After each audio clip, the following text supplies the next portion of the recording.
ଅଠର ନାବାଳକ ଅଭିଯୁକ୍ତକୁ ପୁଲିସ ଷ୍ଟେସନରେ ଭିଆଇପି ସେବା। ପୁଲିସ ଷ୍ଟେସନରେ ଖାଇଲେ ପିଜ୍ଜା। ଡ୍ରାଇଭରକୁ ଧମକେଇ ଜେଲ୍ ଯିବାକୁ କଲେ ବାଧ୍ୟ। ପୁଅ ନାବାଳକ ପାଇଁ ରାତି ଅଧରେ ପୁଲିସ ଷ୍ଟେସନ ଆସିଲେ ଏମଏଲଏ। ପଇସାର ପାୱାର ଦେଖାଇ ଆଇନ କାନୁନକୁ ବଦଳାଇବାକୁ ପ୍ରୟାସ। ଏ ହେଉଛି ମେ ମାସର ପୁନେର ଆକ୍ସିଡେଣ୍ଟ କେସ୍। 18 ମେ ରାତି ପ୍ରାୟ 10:40ରେ ଅଭିଯୁକ୍ତ ନାବାଳକ ବେଦାନ୍ତ ଅଗ୍ରୱାଲ 12 ଜଣ ସାଥୀ ସହ କୁଇସ୍ ନାମକ ପବ୍ରେ ପାର୍ଟି କରିବାକୁ ଆସିଥିଲା। ଏଠି ଜାଣି ରଖିବା ଉଚିତ କି ଏମିତି ପବ୍ କିମ୍ବା କ୍ଲବରେ ନିୟମ ଅନୁସାରେ ନାବାଳକକୁ ମଦ ଦିଆଯାଏ ନାହିଁ।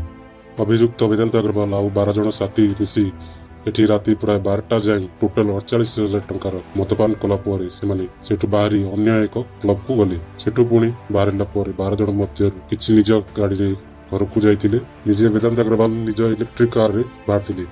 ଗାଡ଼ି ଡ୍ରାଇଭର ମଧ୍ୟ ଥିଲେ, କିନ୍ତୁ ଗାଡ଼ି ବେଦାନ୍ତ ଅଗ୍ରୱାଲ ନିଜେ ଚଲାଉଥିଲେ। ଅଭିଯୁକ୍ତ ବେଦାନ୍ତ ଅଗ୍ରୱାଲ ମଦ ନିଶାରେ କାରକୁ ଅନୁମାନ 160ରୁ 200 ବେଗରେ ଗାଡ଼ି ଚଲାଉଥିବା ତାଙ୍କ କାରଟି କଲ୍ୟାଣନଗର ରୋଡକୁ ଆସିଥିଲା। ଯୋଉଠି ଅନିଶ ଆଉ ଅଶ୍ୱିନୀ 2 ଜଣ ମଧ୍ୟପ୍ରଦେଶର ଜବଲପୁର ବାସିନ୍ଦା ପୁଣେରେ ଦୁହେଁ ଆଇଟିଆଇ କମ୍ପାନୀରେ ଚାକିରି କରୁଥିଲେ। ସେ 2 ଜଣ ବି ପାର୍ଟି କରି ଫେରୁଥିଲେ। ଅନିଶ ଆଉ ଅଶ୍ୱିନୀ କଲ୍ୟାଣନଗର ରୋଡରେ ୟୁଟର୍ନ ନେଲେ। ତାଙ୍କ ପଛେ ପଛେ ଯମଦୂତ ସାଜି ବେଦାନ୍ତ ଅଗ୍ରୱାଲ କାରକୁ ତାଙ୍କ ଉପରେ ଚଢ଼ାଇ ଦେଲେ।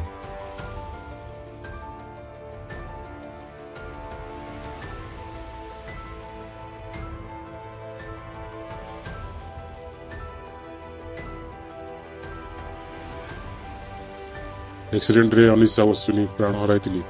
एक्सीडेंट पर सेठी पब्लिक आसिक वेदांत अग्रवाल को बाहर करी माड़ मारी पर पुलिस को देथिले। पब्लिक रो विश्वास थिला पुलिस अभियुक्त को उचित शास्ति दे पारिबो, किंतु सेमिति हेला नै। पुलिस अभियुक्त वेदांत अग्रवाल को पुलिस स्टेशन रे नेला परे पुलिस स्टेशन रे एक्सीडेंट कार पाखरे आउ दुडी कार आसी पहुंचीतिला। कार भितर जणे लोक बहुत सारा पिज्जा नै पुलिस स्टेशन भितर को गले। तापरे राति प्राय 3टा को पुलिस स्टेशन को एमएलए रिंग रे आसिली। परे न्यूज रिपोर्टर माने तांको पचारिबारु से कहिथिले अभियुक्त वेदांत अग्रवाल पापा तांको फोन करी डाकिथिले। अग्रवाल फैमिली सह तांकर पुराना संपर्क थिला बोली से सेठा को जाइथिले। तापर दिन 11टा रे वेदांत अग्रवाल रो ब्लड टेस्ट करागला। नियम अनुसार ब्लड टेस्ट शीघ्र करबाकू थिला, किंतु गिरफ करिवार 8 ରୁ 10 घंटा पर ब्लड टेस्ट पाई ब्लड हॉस्पिटल को पठागला। ब्लड टेस्ट रे मध्य अग्रवाल फैमिली पैसार पावर दिखाइबाकू चेष्टा करथिले। से डॉक्टर को 3 लाख टंका देइथिले ब्लड टेस्ट पाई। ए सब जना पड़िला पर डॉक्टर मानकू मध्य गिरफ करागला। एपटे कोर्ट वेदांत अग्रवाल को बेल रे छाड़ी दिला। तासह से नाबालक होइतिबारु दंड पाई केवल 300 अक्षर प्रबंध लिखिबाकू आउ मानसिक चिकित्सा पाई डॉक्टर को परामर्श पाई आदेश दिला।